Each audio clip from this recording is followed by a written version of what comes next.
예, 안녕하십니까.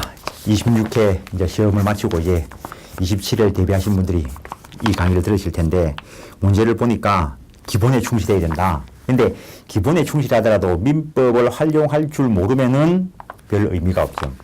기본에 충실하면은 문제를 풀 수 있는 것들이 나오는데, 그건 실력 있는 사람이 봤을 때 이야기이고, 거기까지가 문제죠.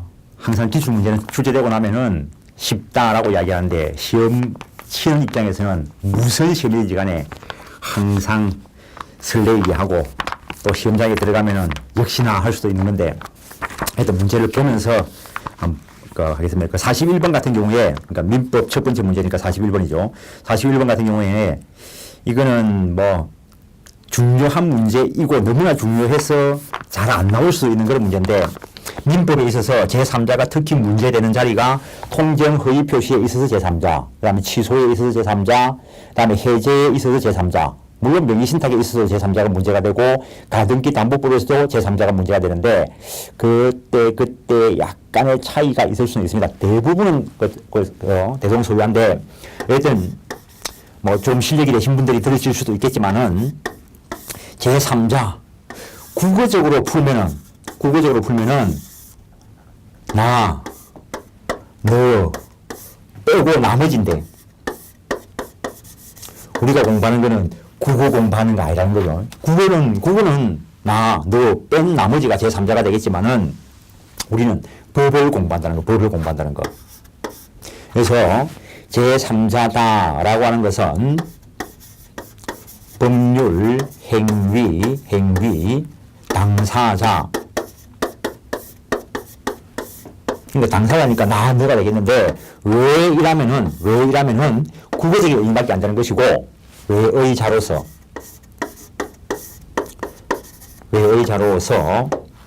새로운 실질적인 이해관계를 맺은 자, 이 사람을 제3자다라고 이야기할 것인데, 법에서 말하는 새로운 실질적인 이해관계, 결국에는 법률관계라는 말입니다. 공부를 조금 하시면은 알아들으실 건데, 법률관계가 맺어지는 것은 민법적으로 이야기하면은 크게 법률 행위에 의해서 법률관계가 맺어질 수도 있고, 법률 규정에 의해서 법률관계가 맺어질 수도 있습니다. 그래서 처음 공부하시는 분들이 알아들으실 수는 없겠지만은, 여기에 지금 통정, 허위, 표시다라는 말이 나오는데, 의사표시에 문제가 있는 것으로서 민법이 정하고 있는 것에는 비진의 표시, 통정 허위 표시, 착오에 의한 의사표시, 그리고 사기 강박에 의한 의사표시, 이것이 민법 총칙에서 의사표시의 하자와 관련돼서 규정되어 있는 것인데, 그 중에 하나가 통정 허위 표시인데, 법적으로 풀면은 진의와 표시가 불일치한 것을 표의자가 알고, 그래서 상대방과 짜고 하는 것을 통정 허위 표시다라고 이야기하는데, 처음 공부하시는 분들이야 무슨 말인 줄 알아들을 수가 없죠. 이거 분명히 지금 기출 문제이지만은 처음 공부하시는 분들이 듣고 계실 수도 있는데, 처음 공부하시는 분들이 단어 하나조차도 알아듣기 힘든 게 민법입니다. 통정 허위 표시 예를 들면은, 근데 A가 이 부동산의 소유자인데 옛날에 돈 빌린 것들이 많고, 이 채권자들이 참다가 이 사람의 재산을 찾아가지고 압류 등을 통해 가지고 경매에 붙이려 한다는 소문을 들었다는 거죠. 그래서 재산을 자기 앞으로 가지고 있으면은 강제집행 당해서, 즉 경매 당해서 날아갈 것 같으니까 친구를 찾아가 가지고 이거 넣어주겠다는 건 아니고 늦건 채 좀 해놓자. 이렇게 진의와 표시가 불일치한 것을 표의자, 의사표시하는 쪽만 알고 있으면은 비진의 표시다라고 이야기할 것인데, 요걸 하는 걸 상대방과 짜고, 그래, 너가 지금 빚쟁이들한테 강제 집행 당할 것 같으니까 늦건데, 그래, 내 건 채 해놓겠다는 거죠. 그래서 진의와 표시가 불일치한 것을 표의자가 알고 상대방과 짜고 해놓는 것을 통정 허위 표시다라고 이야기하는데, 민법 108조에서 통정 허위 표시는 무효다라고 규정을 하고 있습니다. 무효다. 무효다라는 말은 법적으로 무효다라는 말은 국어적인 의미에서 아무것도 아니다라고 하고는 좀 다릅니다. 지금 여기서 등기소에 가지고 우리 통정허위표시인데 내 건데 통정허위표시 등기부에 좀 비로 해놓자. 등기 안 받아줍니다, 이거. 그러면 저것들이야 이렇게 짜고 하지만은 실제는 매매계약서를 작성해가지고 매매인 것처럼 해야 매매계약서를 가지고 등기가 행해질 거란 거죠. 그럼 남들이 볼 때는 매매라는 법률 행위를 했는데 그 매매라는 법률 행위에 따른 효과가 발생하지 않는 걸 무효다라고 이야기합니다. 그러면 등기가 여기에 있어도 이 등기의 효과가 무효이니까 실제 소유자가 누구냐라고 물으면은 이 사람이 소유자라는 거죠. 근데 남들이 볼 때는 이 사람이 소유자로 보인다는 거죠. 그래서 여기에 기초해서 새로운 실질적인 이해관계를 맺은 자, 새로운 실질적인 이해관계를 맺는 방법에는 무효라는 것은 저끼리 알고 있는 거고 등기부에는 완벽하게 유효인 것처럼 등기가 되어 있습니다. 그러니까 이 사람이 누군가에게 팔겠다라고 이야기하면은 비소유물인 줄 알고 매입하는 사람이 있을 거라는 거죠. 그럼 여기서 매매 관계를 맺을 수도 있고 경우에 따라서 B가 돈을 빌리면서 저당권 설정 등기를 해줄 수도 있고 경우에 따라서 부동산에 대해서 전세권을 설정해 줬을 수도 있고 또는 B에 대해서 채권을 가지는 자가 B가 재산이 없어서 가만히 있었는데 어느 날 보니까 등기된 재산이 있으니까 B 건 줄 알고 압류나 가압류를 하고 들어올 수도 있고 그래서 통정허위표시에 있어서 제3자라 하는 것은 통정허위표시를 한 당사자와 그 포괄승계인이다라고 하는 것은 상속과 같이 당사자가 가지는 권리관계가 동일성을 유지하면서 그대로 이전되어 오는 경우를 말하는데 그 이외의 자로서 새로운 실질적인 이해관계 새로운 실질적인 이해관계 맺은 사람을 제3자라는데 조금 전에 말했다시피 법적으로 이해관계를 맺는 방법이다라고 하는 것은 법률 행위일 수도 있고 법률 규정에 의한 것일 수도 있다라는 것입니다. 근데 공부를 좀 더 들어가면은 여기서 제3자에 해당하냐 안 하냐 이런 것들을 그때 판별해야 되고 그다음에 공부를 잘못하면은 모든 민법 교과서에 보면은 제3자가 뭔 줄도 모르는 사람한테 이거는 제3자 아닌가 해가지고 대부분 교과서에 10몇 가지 해놨는데 한 100가지 이쪽에도 한 10몇 개 소개하고 있는데 그냥 수십만 가지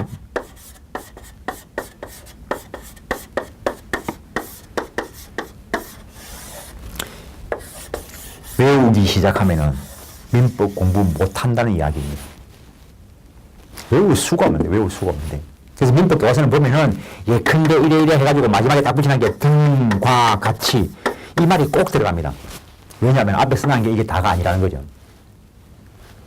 그래서 이 도식을 기억하는 게 중요한 게 아니고 그 법적인 의미를 이해하는 게 중요한데 결국에는 지금 사실일 문제와 같이 통정허위표시의 묘는 선의 제3자에게 대항하지 못한다는 규정에 제3자에 해당하는 자를 모두 고른 곳을 해놨는데 조금 전에 공부를 잘못하신 분들 내가 외운 거 있네 없네 이런 식으로 문제 풀면은 이 문제 못 풉니다.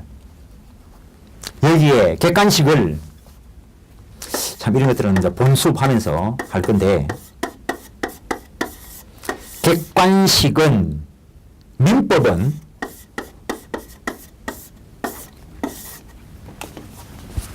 암기하면 안 됩니다. 26회 기출문제를 보니까 정상적으로 아주 기초적인 것만 이해를 하고 있어도 문제 답을 그냥 고를 수 있습니다. 외우기로 했으면은 왜 그게 답인지도 모를 건데 조금 어느 정도 이해만 했으면은 그리고 객관식은 시험지에 답 다 있습니다. 5개 중에 한 개겠지 뭐. 객관식 문제 푸는 방법을 터득하십시오. 네. 잘 한번 할까요? 객관식 시험을 치가지고 떨어져 본 적이 한 번도 없어요. 객관식은 객관식이라는 거지.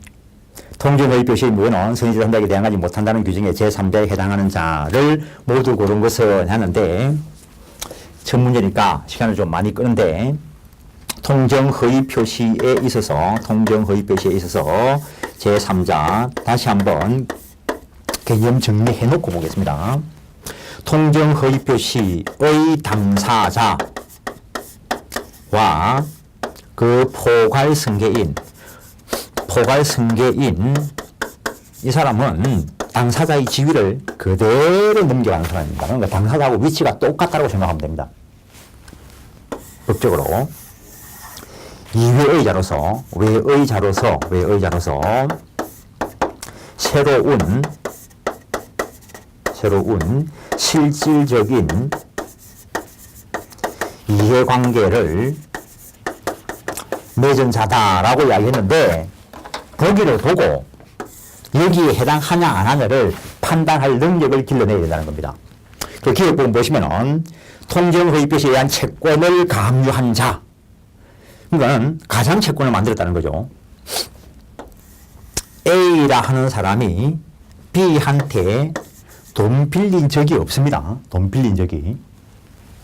근데 둘이서 짜고 돈 빌려준 것처럼 통정허위 표시에 의해서 이 사람이 채권자인 것처럼 만들어놨다는 거예요. 그러니까 이 사람이 채권도 재산입니다.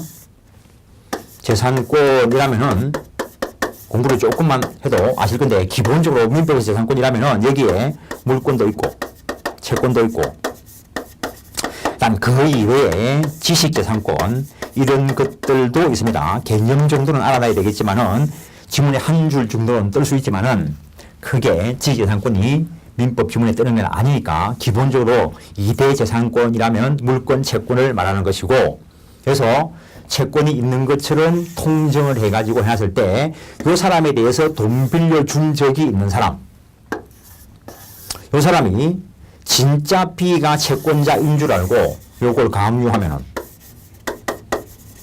새로운 이해관계를 맺었으니까 이 사람은 제3자가 됩니다. 그 다음에 통정허위 표시에 의해서 설정된 전세권에 대해서 저당권을 설정받은 자. 그러니까는 실제 전세권 안 가지는데 가짜로 그래 네가 전세권자인 것처럼 등기부에 기록해 줄게. 전세권이라도 한 개 가지고 있으면 남들이 볼 때 상당한 저력가인 것처럼 보일 수 있습니다. 예를 들어 가지고 저 타워 팰리스 꼭 전세에 있으면은 전세금만 해도 요즘에 잘 모르겠지만 뭐 10억쯤 할 수도 있죠. 그 등기부에 기록되어 있으면 가짜로 해놓은 거는 누구끼리만 알고 남들이 볼 때는 모른다는 거예요. 뭐 진짜 전세권인 것처럼 해놨으니까 거기에 저당권 설정하면은 전세권 위에 저당권 설정할 수 있다는 것도 알아야 될 것이고 그럼 새로운 실질적인 이해관계를 맺었으니까 이 사람도 제3자가 되는 거고 대리인의 통정허위 표시에 의한 본인 유치하죠. 유치해. 본인은 대리인이 한 행위의 효과를 그대로 귀속받는 사람이니까 이 본인이 이 법률행위의 당사자입니다. 이거. 그 다음에 통정허위 표시에 의해서 체결된 제3자를 위한 계약에 있어서의 제3자.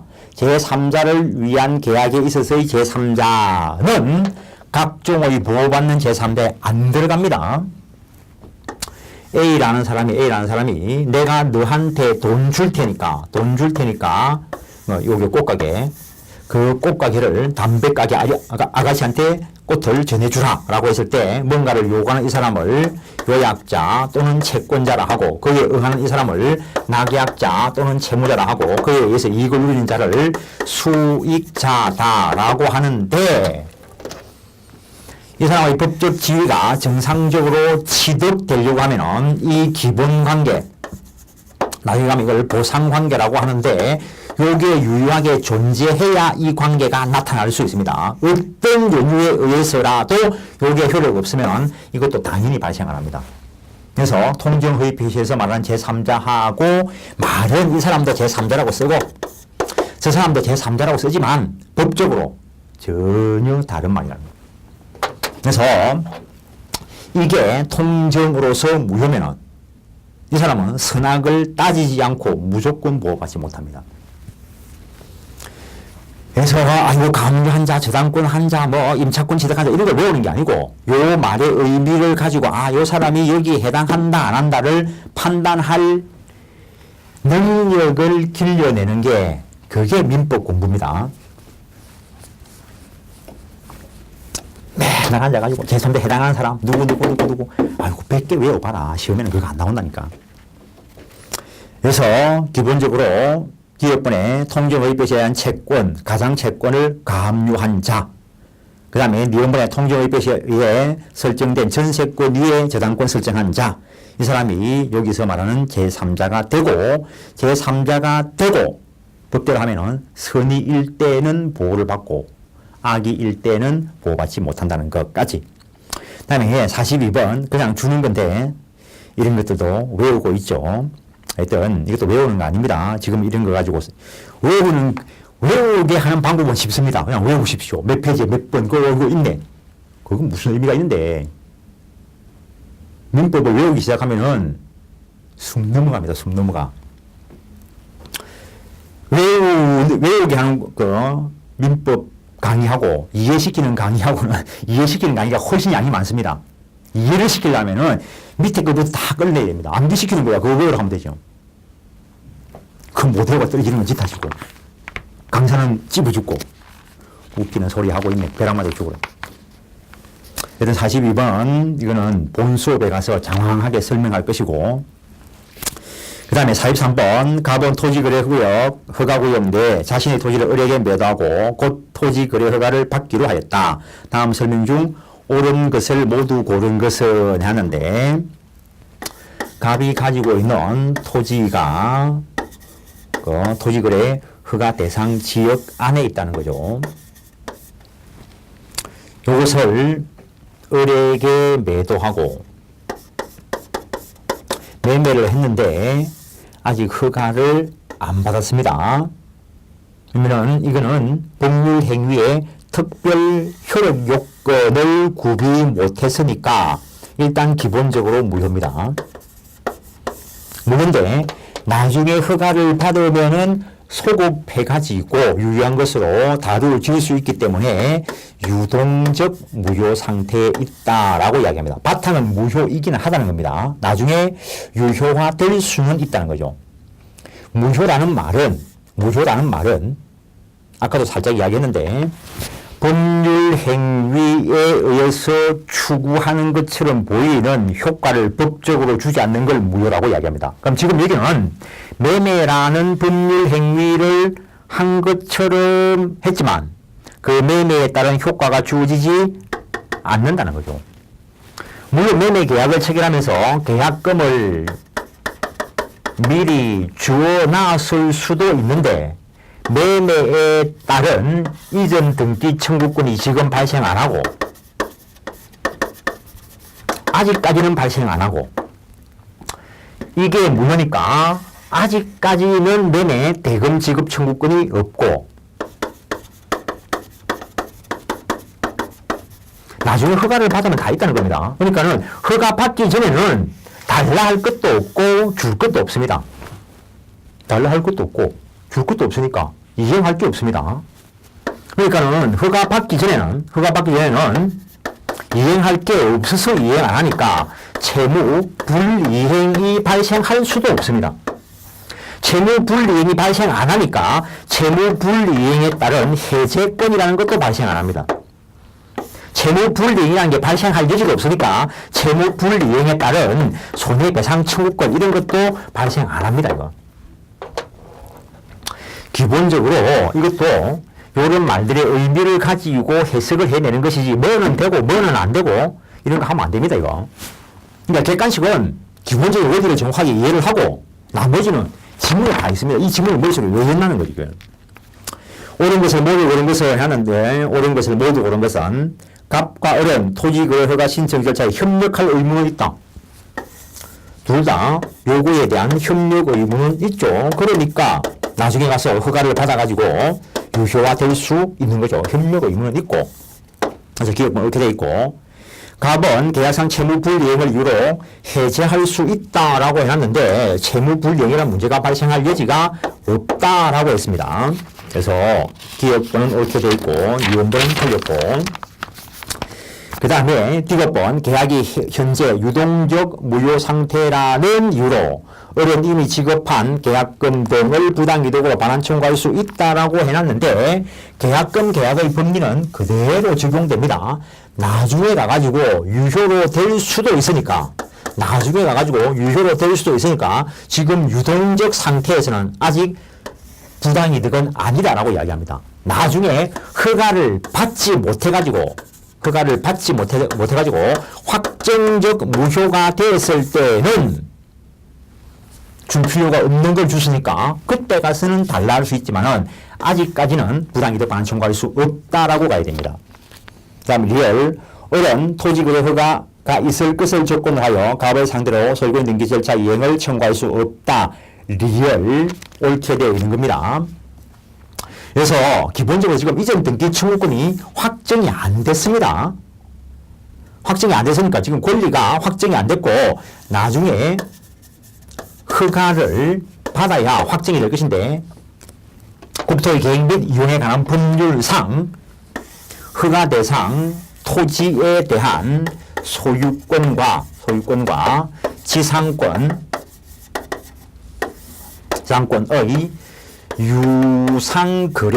유상거래와 그 예약에 대해서 허가를 받아라 라고 해놨습니다. 그러면은 이 예약도 허가를 받기 전이라면 여전히 유동적 무효입니다. 따라서 허가 조건부 가등기 할 수 없다라는 결론이 나오는 겁니다. 어느 책이든지 간에 토지거래 허가 대상 지역과 관련돼 가지고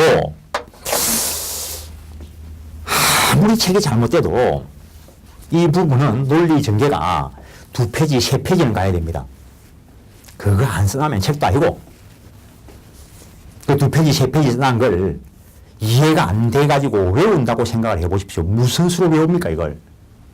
기본적인 원리 이해하고 주어진 지문이 어차피 많아봐야 5개인데 4개밖에 안 되네 이거는. 아무리 개까지 시험에 지문이 많아도 5개인데 이 5개 올라 그런 날을 갖다가 골라내기 위해서 지문 100개를 외운다고? 공부하지 마라. 아이고. 공부 똑바로 해란 말입니다. 또 오해해가지고 또 저 새끼가 내보고 공부하지 마라 한다 하지 말고 내가 하는 말은 공부 똑바로 하면은 나중에 시험 칠 때쯤 되면은 민법의 양이 100분의 1, 1000분의 1로 줄어들이는데 공부를 잘못하면은 지금 교과서에 1000배쯤 늘어나 있을 거라고. 민법이 들어가는 시험에 있어서 공부를 잘못하면은 민법 양 때문에 시험들이 이런 수가 있습니다. 민법은 초창기에 확 잡아가지고 이해를 해서 양을 줄여야 됩니다. 그래서 답은 그 기억하고 리얼 거기 옳게 되어 있는 것이고 44번 이런 것도 그냥 주는 문제죠. 넘어가고 물론 그 최근에 나온 판례가 형사 변호 사건과 관련된 성공 보수 약정은 무효다 라고 했고 민사 사건과 관련된 변호사에 대해서 성공 보수 약정은 원칙은 유효이고 상당한 정도를 초과해가지고 반사회적으로 하는 것은 나중 문제고 원칙은 유효이고 물론 기존에 있던 판례가 변호사 아닌 자와 민사사건 의뢰와 관련돼 가지고 성공 보수를 주게 됐다면 변호사법 위반으로서 무효이고 물론 그건 반사회적인 것이기도 합니다. 다음 45번 무권대리라는 설명으로 옳은 것은 해놨는데 A랑 하는 사람이 이 건물의 소유자인데 누구한테 팔아달라 소리도 안 했는데 옆집 아저씨가 이 사람이 파는 방법은 여러 가지가 됩니다. 내가 A다 이러면서 누군가와 매매 계약을 체결할 수도 있고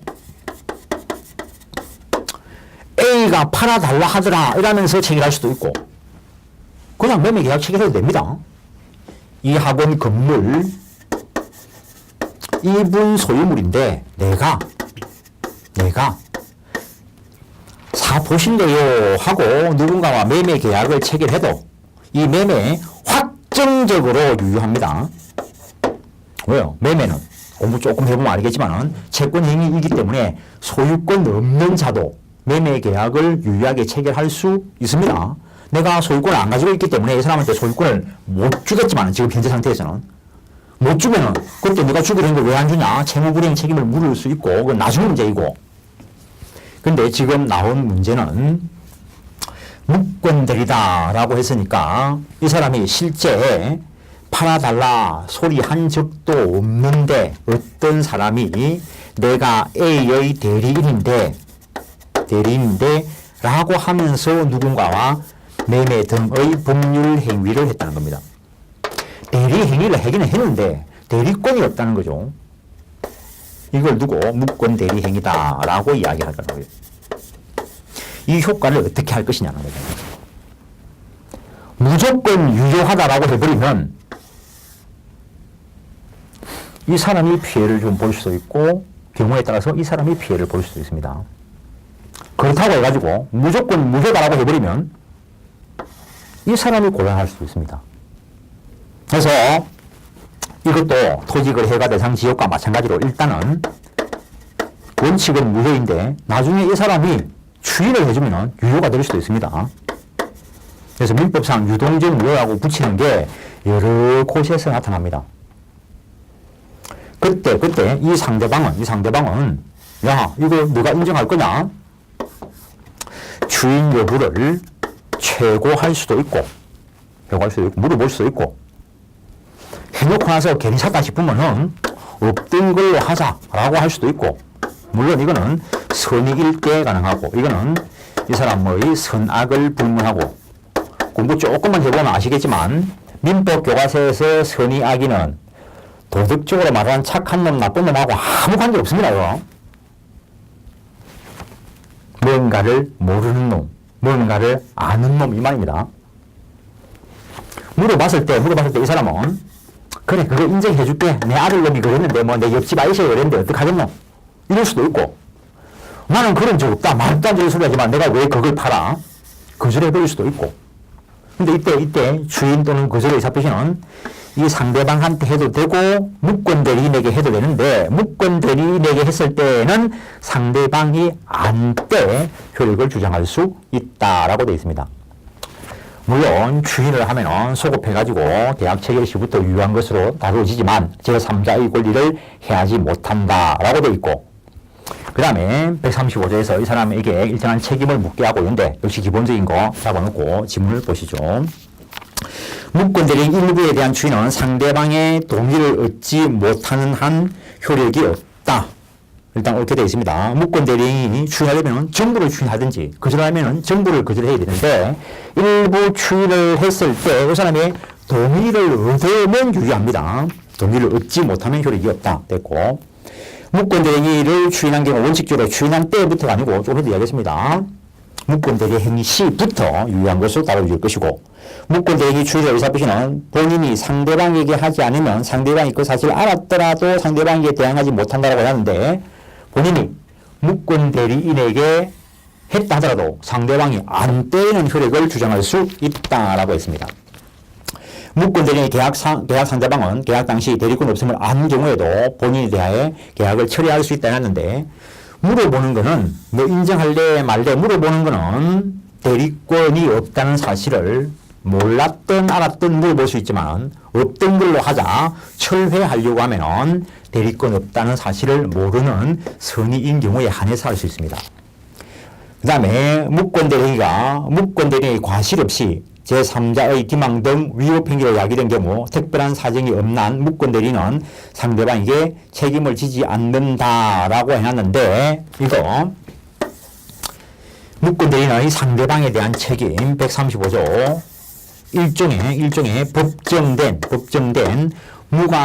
무권대리인의 고의 과실을 요건으로 하지 않는 무과실 책임입니다.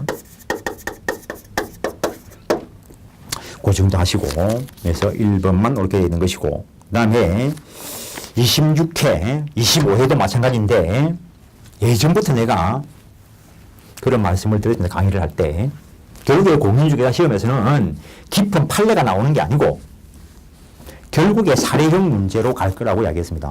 왜냐하면 깊은 판례 공부하는 건 대부분 판사님들이랑 공부하시고 중개거래 하시는 분들은 실제 거래계에서 일어나는 이 사례 유형들을 파악을 해야 될 건데 물론 판례가 사례로 나옵니다. 근거 없는 건 사례로 만들 수 없습니다. 항상 머리에 염두하시고 계셔야 될 게 우리는 법에 근거해서 그 법에 근거한 판례에 근거한 걸 공부하는 것이지 일반 사람들이 생각하는 비법적인 사고 체계를 가지고 공부하는 거 아닙니다. 하여튼 그것들이 다 사례화되어서 나올 건데 이 46번 같은 경우에도 기본적인 원리만 정확하게 파악을 하고 있으면은 어려운 듯이 보이게 포장을 해놓은 거죠. 포장을 해놓은 거. 갑은 자신의 엑스토지를 을에게 매도하고 중도금을 수령한 후 다시 병에게 매도하고 소유권 이전 등기를 격려해 주었다라고 하는데 갑은 자기 소유의 엑스토지에 대해서 을과 매매 계약을 체결하고 주까지 수령을 했다라고 했습니다. 요즘은 중개사 시험도 정말 구체적으로 나옵니다. 옛날에는 그냥 을과 매매 계약 체결한 후 병에게 매매로 이전 등기 해준 경우 그냥 간단하게 나오는데 논의의 여지를 없애기 위해서 중도금까지 지급하고 라고 되어 있습니다. 왜냐하면 계약금만 지급된 상태라면은 이 사람은 얼마인지 다른 사람한테 처분해도 상관없습니다. 계약금을 법리에 의해서 해제하면 되니까. 근데 중도금까지 지급되어 버리면 이제는 이거는 확정된 것이고 계약금의 법리에 의해서 해제할 수 없는 상태라는 겁니다. 이 상태에서 딴 사람과 매매 계약을 체결해서 등기를 이렇게 넘겨주겠다는 거죠. 소위 이중매매, 이중양도 사건인데 틀린 것은 특별한 사정이 없는 병은 엑스토지의 소유권을 취득한다. 등기했으니까 특별한 다른 사정이 없으면은 매매야 네가 먼저 했는지 모르겠지만 돈이야 네가 먼저 줬는지 모르겠지만 나는 돈 안 주고도 일단 매매 계약 체결하고 등기했으니까 이 사람이 소유자입니다. 민법 186조에서 매매 등의 법률 행위에 의한 부동산 물권 변동은 등기하여야 효력이 발생한다.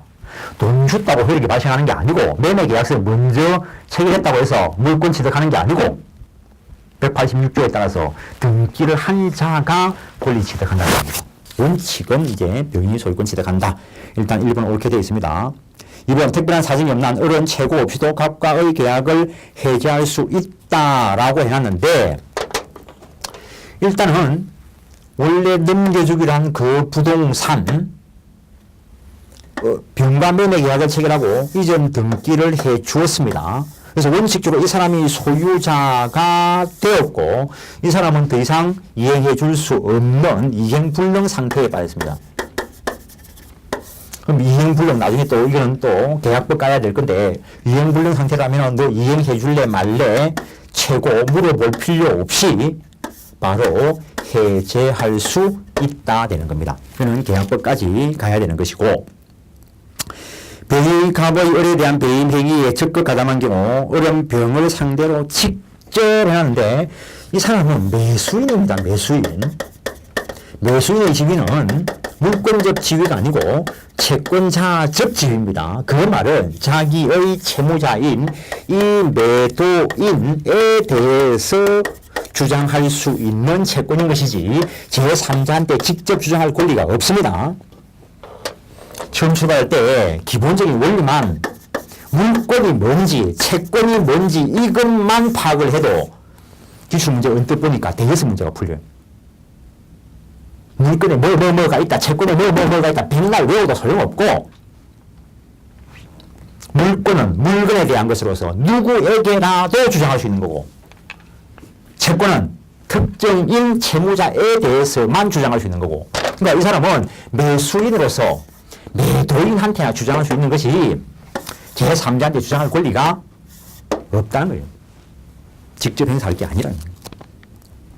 갑과 병의 계약이 사회질서 위반으로 무효인 경우 병으로부터 엑스토지를 전득한 정은 선의이더라도 소유권 취득하지 못한다라고 하는데 적극 가담했다면 이 사람이 배임행위에 적극 가담했다면 반사회적 행위로서 무효이고 무효도 상대적 무효, 절대적 무효도 있는데 누구에게라도 효력을 미치는 거 그걸 절대적 무효로 하고 이 반사회적 행위로서 무효는 절대적 무효이고 따라서 이 사람하고 거래한 이 사람이 돈 다 주고 2배로 3배로 주고 등기를 했다 하더라도 절대적 무효이기 때문에 이 사람은 선악을 불문하고 보호받지 못한다라는 것 즉 소유권 취득하지 못한다는 거. 만약 병을 대리 무가 병을 대리하여 X토지를 매수하면서 갑의 배입 행위에 적극 가담하였다면 병의 대리인 무라고 했습니다. 그러니까는 뭐 병이 야, 내 이거 뭐 돈이나 좀 벌었는데 뭐 부동산이나 네가 좀 내 대신 한번 사봐라. 이러니까 이 사람이 어디 가가지고 내가 병의 대리인인데 병의 대리인으로서 부동산 사러 왔다라고 하면서 이 사람이 적극 가담했다는 거예요. 대리인이 한 행위의 효력은 본인에게 당연히 효력을 미친다고요. 그러니까 대리인이 적극 가담했으면 이 효과 발생이 무효인 효과가 발생하는 거고 본인에게 무효의 효과가 지속된다는 거예요. 그래서 5번 만약 병의 대리인 무가 병을 대리하여 X토지를 매수하여 갑의 배미에 적극 가담했다면 무효니까 병은 등기해도 소유권 취득 못한다라고 되는 겁니다.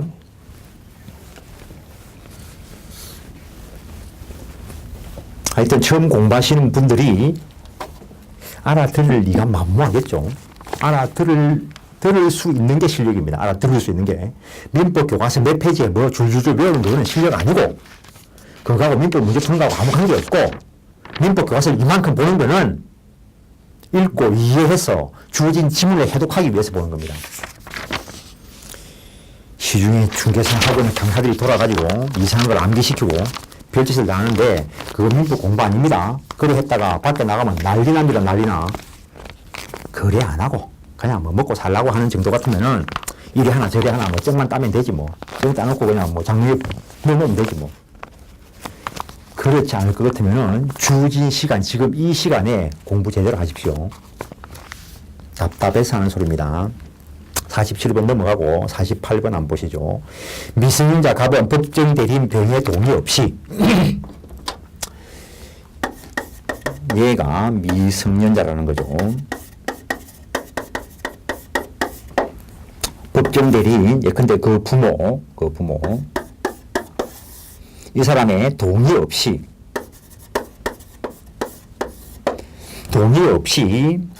제한 능력자, 즉 미성년자, 피한정 후견인, 피성년 후견인이 단독으로 법률 행위를 했다면 취소 사유가 되는데 병의 동의 없이 자신의 토지를 그 미성자임을 안 을에게 알고 있는 을에게 매매 계약을 체결하고 대금을 수령하고 등기까지 해주었다라고 해놨습니다. 병이 갑의 미성년을 이유로 계약을 적법하게 취소하였다. 병이 이걸 취소하였다. 취소도 누구에게나 효력을 미치는 절대적 취소 사유가 있고 특정인에 대해서만 효력을 미칠 수 있는 상대적 취소가 있는데 제한 능력을 유도한 취소는 누구에게나 효력을 미치는 절대적 효력을 가지는 겁니다. 틀린 것은 한데 계약은 소급적으로 무효가 된다. 취소는 처음부터 그 법률행위의 효력을 없었던 것으로 만드는 거 그걸 취소라고 하고 그냥 취소 개념 설명한 겁니다. 이거는. 다음 2번 갑이 미성년자임을 을이 몰랐더라도 병은 계약을 취소할 수 있다 이 말이죠. 누구에게나 효력을 미친다. 이 사람이 성이든 악이든 상관없이 취소 효력을 미치고 갑과 을의 반환 의무는 서로 동시행관계에 있다. 무효가 되었을 때 요 부동산 등기 넘겨주는 거, 받은 돈 돌려주는 거 동시이행관계에 있다는 거. 갑이 대금을 모두 생활비로 사용한 경우 대금 전액을 반환하여야 한다라고 하는데 141조에서 미성년자는 현존 이익을 반환해야 된다라고 했는데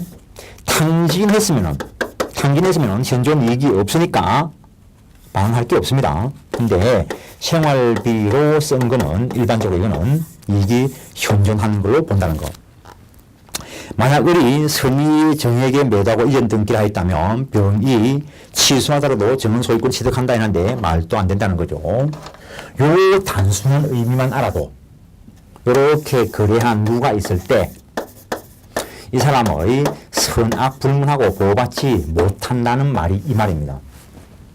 그러니까는 소유권 취득, 정은 선악을 불문하고 소유권 취득 못한다로 가야 되는 것이고 48번 했고요. 50번 보시죠. 50번도 이것도 기본적인 것 물건이다 그것만 알아도 해결되는 문제인데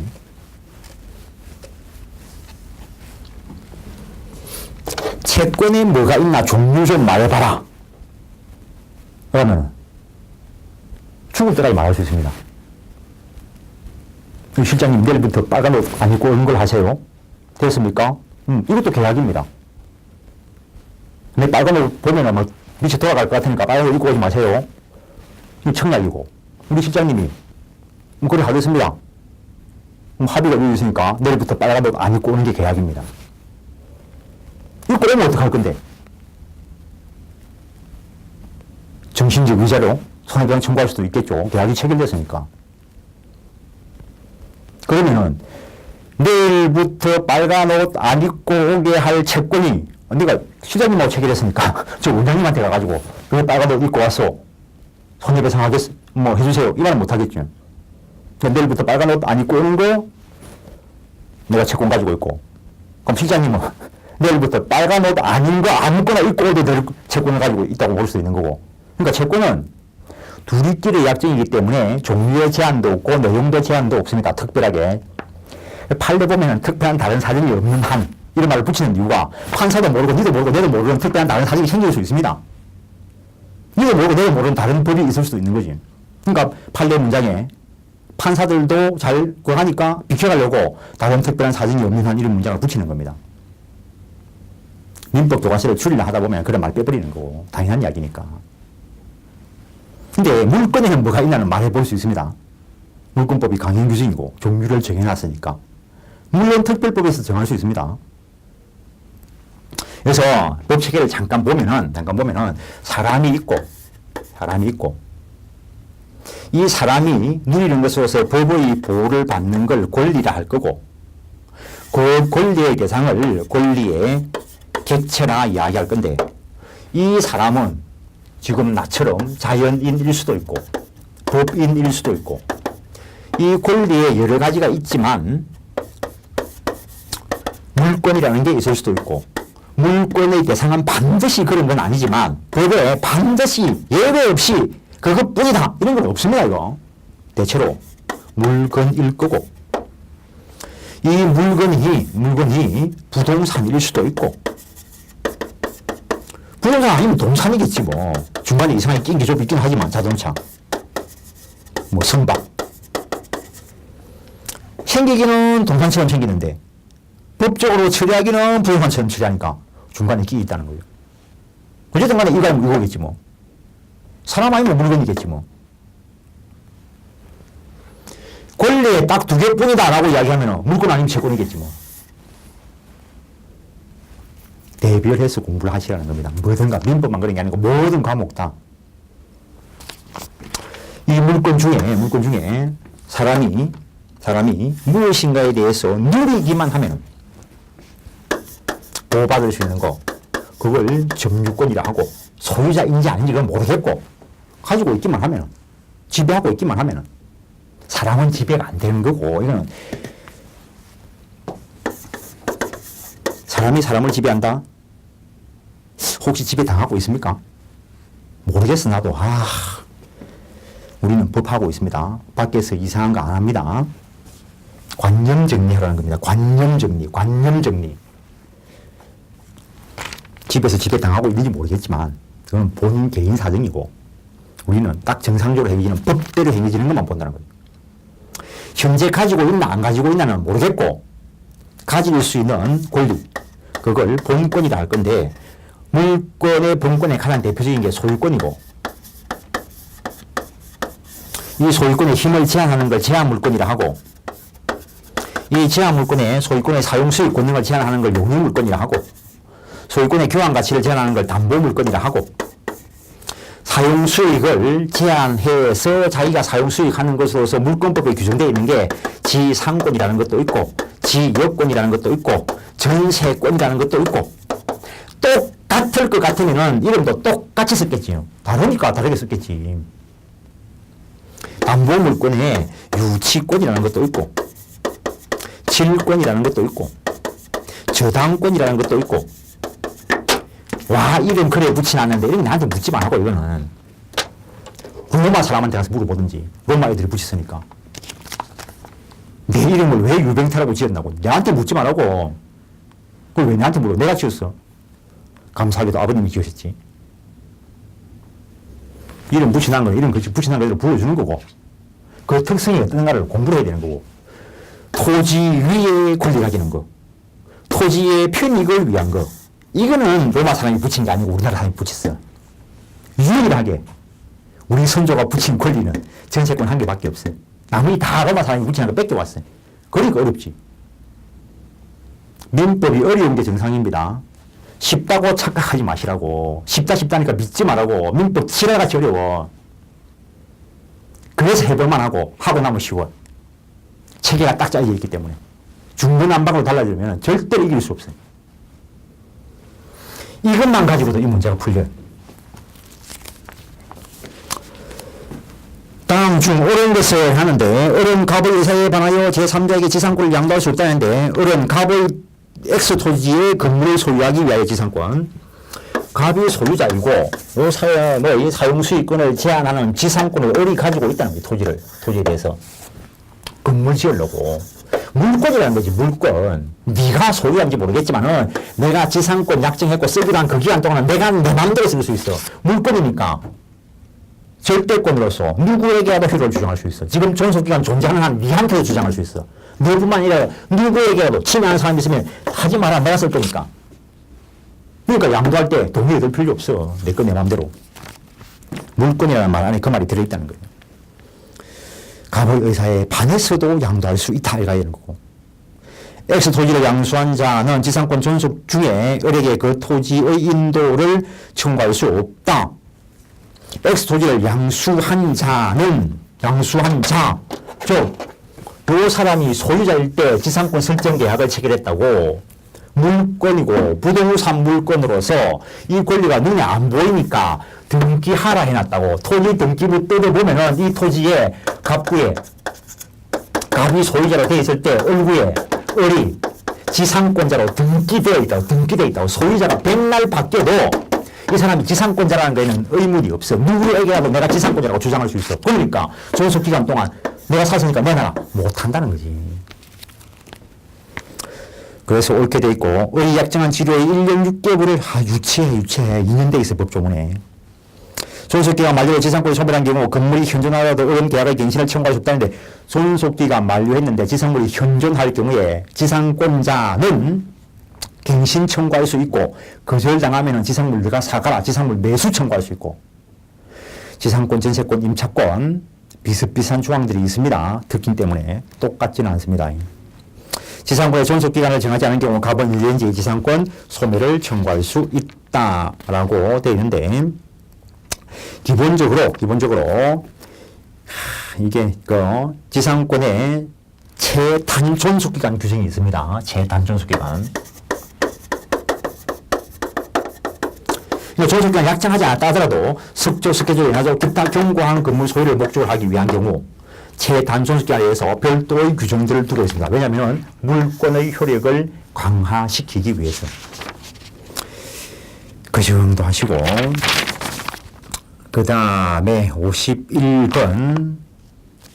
그러니까는 많은 분들이 그냥 판례 지문 외워가지고 문제를 풀려고 하면은 이런 간단한 문제, 근데 51번 같은 간단한 문제, 이런 것까지도 또 헤맬 수 있습니다. 그러니까는 정상적으로 원리대로 공부하고, 그러니까는 민법 교과서가 아무리 휘황찬란하게 써놔도 요거하고 똑같은 문장으로 시험지 지문이 안 나온다는 거지. 다른 과목과는 다르게도. 민법은 표현 방법이 여러 수천 가지 이제 법 원래만 어긋나기만 하면 돼요. 그러니까 출제 교수들이 이걸 뺏길 게 아니라는 거지. 자기 머릿속에 들어있는데.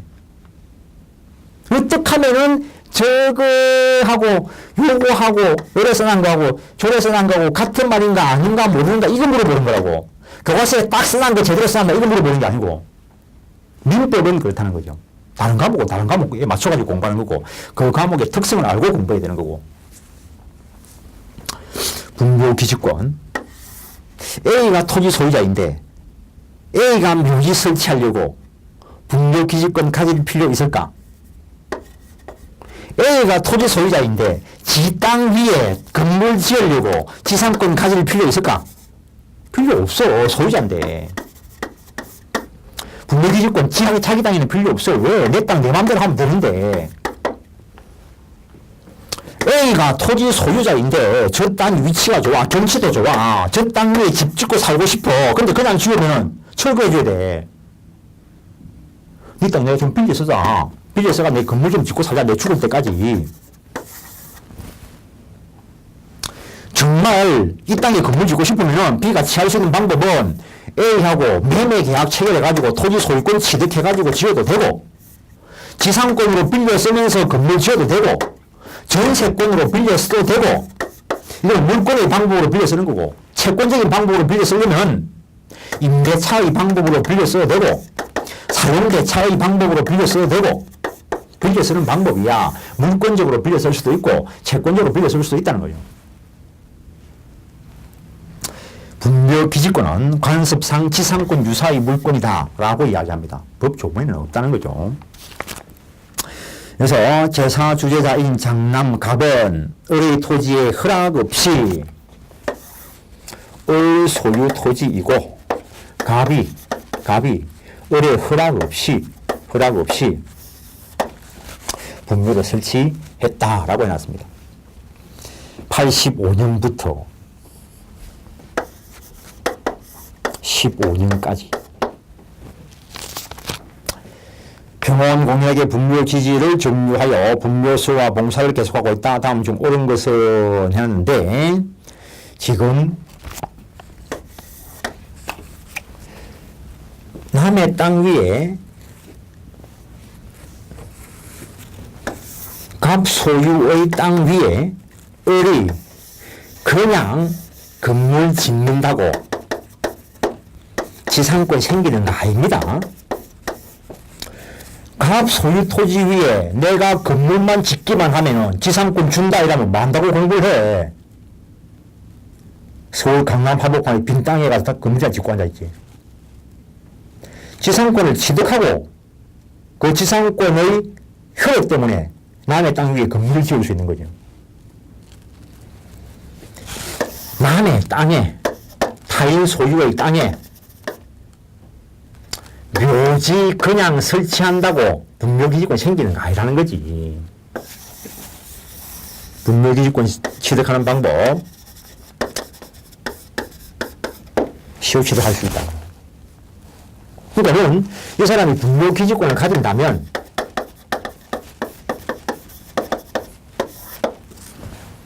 앞에 문제에서도 봤는데 갑 소유의 토지에 지상권 설정한 을이 건물을 지어서 소유하고 있을 때 지상권 존속기간 내라면은 건물 철거를 소리 못한다는 거지. 그 기간 동안은 지상권자가 사용할 거니까. 따라서 분묘기지권이라는 관습상 지상권 유사의 물권을 시효 취득해서 가지고 있다는 거지. 그러니까 너 비켜라 소리 못한다라고 하는 거야.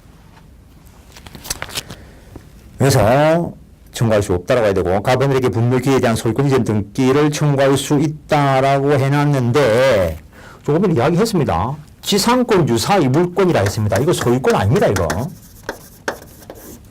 소유권을 시효 취득한 게 아니고 분묘기지권을 시효 취득한 겁니다. 분묘기지권은 취득하는 방법이 세 가지 좀 있는데 그 중에 한 가지가 시효 취득이고 봉분이 있고 시신이 안치되어 있으면 되고 등기 대상 아니라는 거.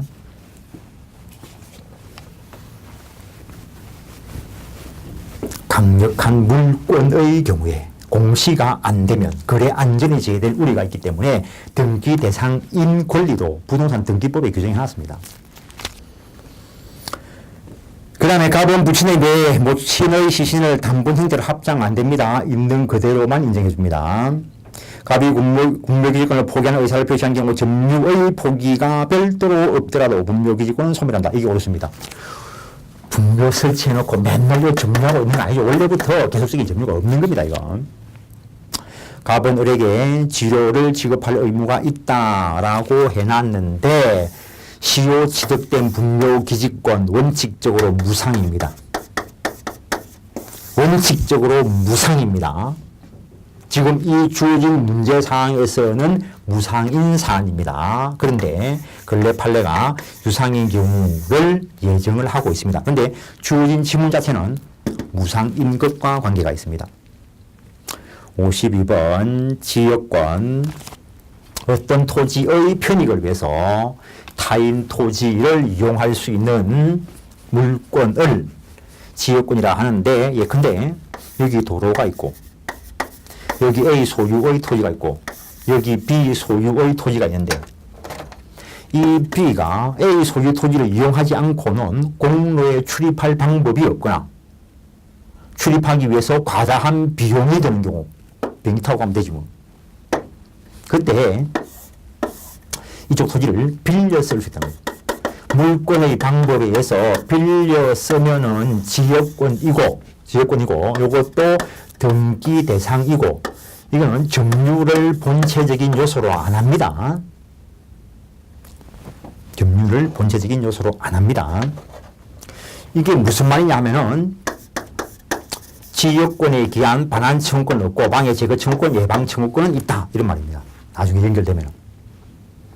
이때 편익을 요구하는 이 땅을 요역지라 하고 편익을 제공하는 이 땅을 성역지라 하는데 성역지는 일필 일부여도 되는데 요역지는 일필 전부 달아야 됩니다. 일필 토지 일부를 성역지로 하여 지역권 설정할 수 있다. 일필 토지 일부를 지역권으로 하는 거 가능하다. 요역지 공유자 1인이 지역권을 취득한 때는 요게 공유일 때 유리한 거는 한 사람에 대한 것이 전부 다의 효력을 미칩니다. 불리한 거는 전부 다에게 요건이 구비가 되게 됩니다. 그래서 이 중에 한 명이라도 시효 취득하면 지역권도 시효 취득 가능합니다. 전부를 위한 효력이 발생합니다. 지역권을 요역지와 분리하여 양도하지 못한다. 당연한 이야기죠. 요거 분리가 요거 빼가 요거만 뭐 해가지고 뭐하게 주종의 관계에 있습니다. 요거 넘어가면은 요역지는 등기부 갑구에 A가 소유자이고 을구에 이 토지에 대해서 지역권이 있다면 이 A 토지 등기부에 요역지 토지를 표시하지 지역권자를 기재 안 합니다. 이거 할 필요도 없고 요 토지를 위해서 지역권이 있는 것이지 이 사람을 위해서 있는 게 아니라는 거죠. 왜냐하면 이 사람은 소유자가 바뀔 수도 있습니다. 이쪽은. 그래도 토지만 표시가 되어 있으면 이 사람이 누리던 지역권이 이쪽 소유권 넘어간과 동시에 이 사람이 지역권자가 될 거고 이 사람이 지역권자가 될 거라고. 분리하여 양도하지 못한다. 요역지 소유자는 지역권에 필요한 부분의 토지 소유권을 지역권 설정자에게 위기하여 거꾸로 써놨습니다. 거꾸로. 성역지 토지 소유자가 약정에 의해서 이 사람 출입을 위해서 공작물 등을 설치하는 등의 의무를 부담할 수 있습니다. 그때 이 성역지 토지 소유자 여기서 A가 그 의무 부담하기 싫으면 이 땅 니 해라. 이게 위기입니다. 성역지 소유자가 그 의무 부담을 면하기 위해서 지역권이 설정되어 있는 부분의 토지 소유권을 요역지 권리자에게 주버리는 걸 위기라 하고 그러면 지역권을 가지고 있는 그 사람이 소유권을 취득을 했으니까 이제는 더 이상 지역권 필요 없습니다. 혼동에 의해서 소멸될 것이고 다른 특별한 사정이 없는 한 지역권자에게는 방해 제거 청구권과 방해 예방 청구권이 인정된다. 조금은 이야기한 거죠. 점유를 본체적인 요소로 하지 않기 때문에 반환 청구권은 인정되지 않는다는 이야기입니다. 다음에 53번과 같은 문제가 옛날에도 나온 적이 있습니다. 있기는. 여튼 그렇다고 이게 무작정 외우실 건 아니고 지금은 그 정도 하겠습니다. 일단은 잠깐 쉬었다가 조금 더 하겠습니다.